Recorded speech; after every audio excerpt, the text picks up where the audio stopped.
Good morning, good afternoon, good evening. Friends, Kevin Lopez back from Personal Tutor. Standard 5th marigold book के अंदर एक chapter है wonderful waste. इस chapter में reading काफ़ी easy है एंड इसमें बताया गया है कि जैसे हम लोग बहुत सारी चीज़ों को अनयूजफुल मान के फेंक देते हैं, डिस्कार्ड कर देते हैं, उनका कितना अच्छा यूज़ भी हो सकता है। इस चैप्टर में ये बताया गया है दोस्तों, मैं समरी आपको बता देता हूँ। इस चैप्टर में ये बताया गया है that once the Maharaj of Travancore, that is the king of Travancore, he went ahead and ordered a grand dinner in his palace. उन्होंने अपने पैलेस में एक बहुत बड़ा डिनर रखवाया, बहुत सारे लोगों को बुला रहे। अब यूजुअली ये जो महाराज होते हैं ना बच्चों, ये जब डिनर रखते हैं तो trust me, it is really really good and it is really tasty as well. इन्होंने एक डिनर रखवाया। अब डिनर के बाद में the maharaja in the afternoon before the dinner, maharaja enter the kitchen to survey the dishes that had been prepared for the feast. मतलब महाराजा जो थे वो किचन में गए देखने के लिए कि व्हाट इज बीइंग कुक्ड, कैसे पक रहा है, अच्छे से पक रहा है कि नहीं पक रहा है। जैसे आपके घर में भी कुछ फंक्शंस होते हैं तो यूजुअली आप लोगों ने देखा होगा, घर के जो एल्डर्स होते हैं, वो जो मेन कुक होते हैं, जो महाराज आते हैं बनाने के लिए, ये महाराज नहीं, वो अलग महाराज होते हैं। तो जो कुक आते हैं बनाने के लिए, उनको ऑब्जर्व करने के लिए, देखने के लिए कि कैसा चल रहा है, ये सारी चीज़ें देखने के लिए जाते हैं घर वाले। In the same way, the Maharaja also entered the kitchen to observe what was being cooked and how was it being cooked. What are you going to do with those vegetable scraps? He asked the cook, pointing to the basket of scraps near the cook. The cook replied, they are waste. We will throw them away. अब महाराज ने एक basket में बहुत सारी सब्जियों के बचे कुचे टुकड़े देखे और पीसेस देख के महाराज बोलते कि इन पीसेस का क्या करने वाले हो आप? तो कुक ने कहा, Maharaj they are all waste, we are going to throw them away. मतलब महाराज ये सब टुकड़े तो वेस्ट है और हम इनको फेंक देंगे। अब जैसे उन्होंने ये कहा, महाराज ने कहा, you cannot waste all these bits and pieces of vegetable, find a way to use them. The maharaj commanded sternly and walked away. Sternly मतलब स्ट्रिक्टली। कभी कभी आपने सुना होगा मैम बोलती है क्लास में, बी क्वाइट, एकदम स्टर्न हो जाते हैं, सब चुप हो जाते हैं क्योंकि नहीं तो पनिशमेंट मिलता है। तो महाराजा ने बहुत ही अच्छे से वहाँ पे गुस्से के साथ में समझा दिया कि इन पीसेस को नहीं फेंकना है, you will have to do something, पता करो कि आप इन पीसेस से क्या कर सकते हो, यूज देम। अब ये तो बोल दिया। The cook was in a fix and kept staring at the vegetable scraps for some time. अब बेचारा कुक क्या करता, वो एकदम से हैरान हो गया, परेशान हो गया और वो वेजिटेबल स्क्रैप्स को देख देख के सोचता रहा कि मैं क्या करूं, क्या करूं, क्या करूं। Suddenly an idea flashed across his mind, और एकदम से एक आइडिया उस कुक के दिमाग में आता है। और वो आइडिया, आपने देखा होगा टीवी में एक लाइट बल्ब जलता है, तो वो आइडिया ऐसा आता है।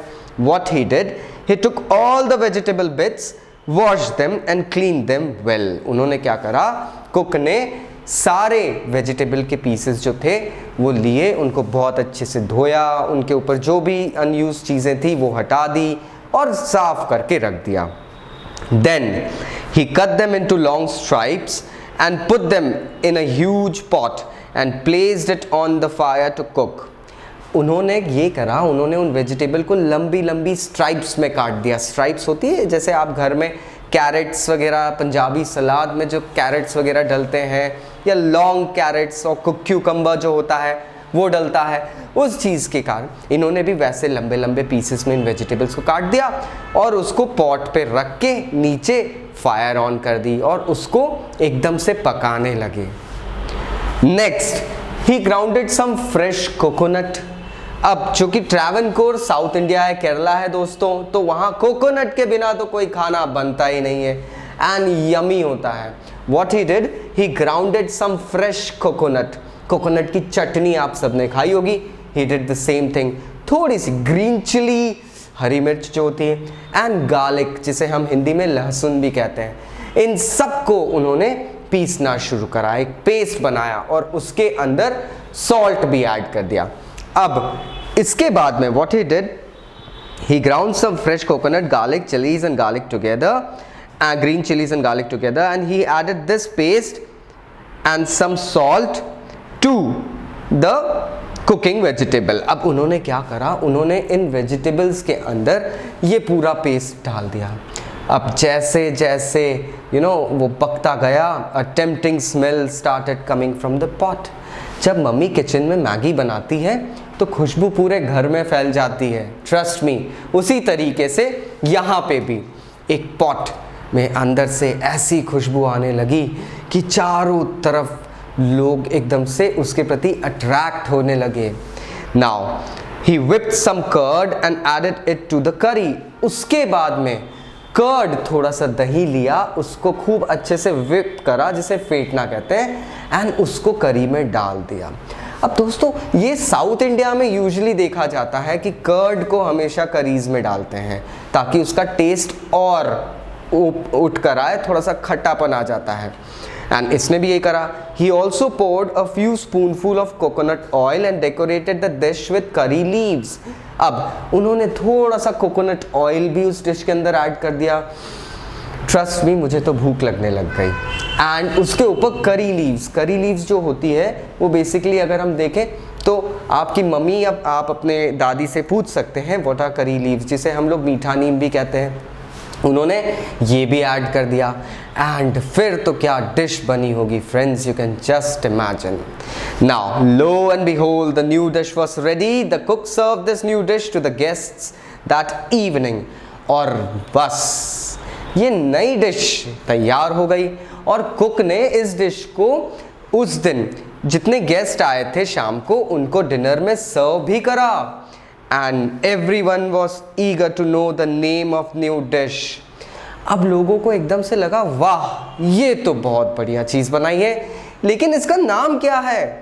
Now the cook thought and thought, then came to his mind.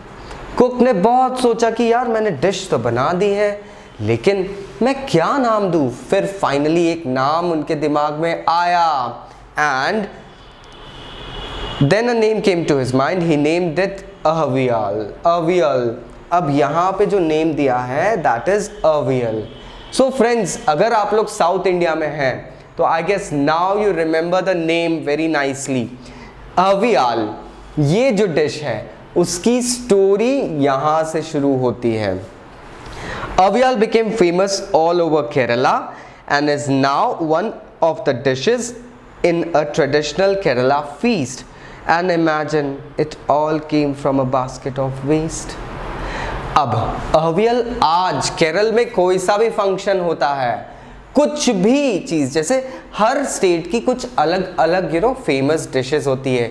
जैसे अगर आप गुजरात जाते हैं तो वहाँ ढोकला, अगर आप बॉम्बे जाते हैं तो वड़ा पाव, दिल्ली जाते हैं तो छोले कुलचे, इसी तरीके से आप हैदराबाद जाते हैं तो बिरयानी, और केरल जाते हैं तो अवियल। तो आज केरला में कोई सा भी फेमस फीस्ट होता है, कोई सा भी बड़ा त्यौहार वगैरह बनता है, लोगों को खाने पे बुलाया जाता है, तो वो डिनर बिना अवियल के पूरा नहीं होता है। लेकिन एक बात हमेशा याद रखनी चाहिए, ये फेमस डिश बनी कहाँ से थी? It all started from a basket of waste. यहाँ ये चैप्टर खत्म होता है। Now we'll be going ahead and discussing a few questions and answers as well. Now question number 1 is what were the preparations in the palace for? Palace में इतने सारे preparations क्यों चल रहे थे? Because the Maharaja of Travancore had gone ahead and arranged a dinner in his palace. Now why did the Maharaja go to the kitchen in the afternoon? Maharaja kitchen में दोपहर में क्यों गए थे? सो आंसर आप ऐसे लिख सकते हैं कि महाराजा, इसको पहले आप सोच लीजिए, Maharaja went to the kitchen to observe how were the dinner preparations going on and all, इस तरीके से, and then you can frame the answer. The Maharaja went in the kitchen in the afternoon, went to the kitchen in the afternoon to check the preparations for the dinner. Next question is, what had the cook planned to do with the vegetable scraps? अब cook ने vegetable scraps के साथ क्या करने की कोशिश करी थी या क्या प्लानिंग करके रखी थी? तो इसका आंसर आप ऐसे बोल सकते हैं, the cook actually wanted to throw away the vegetable scraps. Now, ingredients are the things that are used to make a dish. Circle the ingredients of avial in the box. Question number 4 में आप देखेंगे तो यहाँ आपको पूछा गया है avial में क्या क्या डला था. तो आप जानते हैं, मैंने आपको चैप्टर में बताया है क्या क्या डला था. कोकोनट ऑयल था, करी लीव्स थे और कर्ड भी था. हालांकि यहाँ लिखा नहीं है, लेकिन you can remember it. So chillies yes, coconut yes, garlic yes, groundnut no, roasted peanuts no, broken bangles, टूटी हुई चूड़ियां बिल्कुल भी नहीं यार. वुड अरे नहीं, curd yes, basket no, vegetable scrap yes, pot हाँ, करी लीव्स यस. तो ये सब चीजें यूज होती है इसके अंदर. आशा करता हूं अब ये टॉपिक भी क्लियर हो गया होगा. यहां पर कुछ ट्रू और फॉल्स वाले क्वेश्चन आंसर्स भी हैं फ्रेंड्स, तो मैं आपको वो भी बता देता हूं. जैसे first is the king had ordered a dinner in the palace. Yes, he had ordered a dinner in the palace, so the answer is true. No one had heard or tested avial before. किसी ने अवियल को पहले test करा था या उसके बारे में सुना था? नहीं, ये बात तो सही है. So yes, this is also true. The cook had plan to make another dish using the vegetable scraps. Cook ने कोई सी दूसरी डिश बनाने का प्लान पहले से बना रखा था क्या उन वेजिटेबल स्क्रैप्स के साथ? So the answer is false. नहीं, कुक ने ये तो नहीं सोचा था. Now these are certain true false question and answers that you can go ahead and discuss now with your friends and your teachers. आशा करता हूँ आपको ये टॉपिक अब समझ में आया होगा. फिर भी अगर कोई डाउट्स है तो नीचे कमेंट बॉक्स से कमेंट करना आप मत भूलिए. एंड ऑल्सो मैं आपको एक चीज़ और बता दूं कि अब हमने पर्सनल ट्यूटर से 1-on-1 personal classes on individual basis and on basis of request received from various schools शुरू कर दी है. So if any one of you out there is interested, please contact us at the given numbers. We'll be getting back to you and arranging for the needful. Thank you very much. Take care. Bye bye.